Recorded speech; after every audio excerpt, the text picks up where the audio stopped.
इन सब के होने के बावजूद अभी जुल्म यह किया जा रहा था कि हमारे बजट पर कट लगाया जा रहा था, जो 20 से तकरीबन 30 अरब रुपए इजाफी था।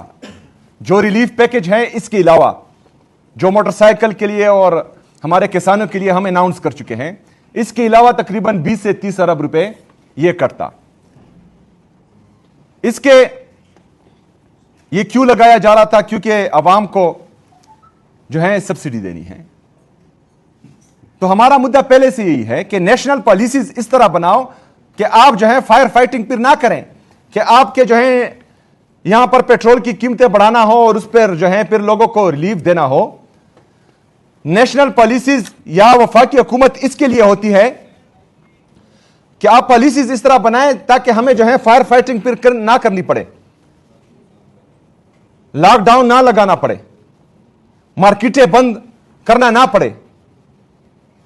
बहरहाल हमने वादा किया हुआ है हर मीटिंग में कि पाकिस्तान तहरीक इंसाफ और इमरान खान साहब की यह हुकूमत उस किसी भी पॉलिसी का हिस्सा नहीं बनेगी जिससे अवाम को नुकसान हो और अवामी मफाद में ना हो, चाहे जो भी पॉलिसी बने।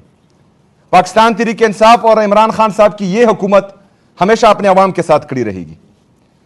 बाकी नेशनल पॉलिसी के तहत अगर ये स्मार्ट लॉकडाउन की तरफ जाते हैं, जिसकी मैंने मुखालफत की, क्योंकि एक पेट्रोल की प्राइस अगर बढ़े, दूसरा जो है आप इकोनॉमिक एक्टिविटीज को करटेल करें, तो इससे जो हमारा मिडिल क्लास, क्योंकि दुकानदार कौन है, हमारी तरह मिडिल क्लास ही है, तो उसका दुख दर्द हमें पता है।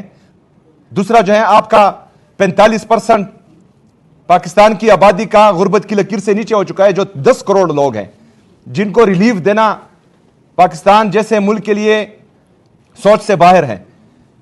उनकी बात करना यह हमारी जिम्मेदारी है और यह वहां पर हमने की है।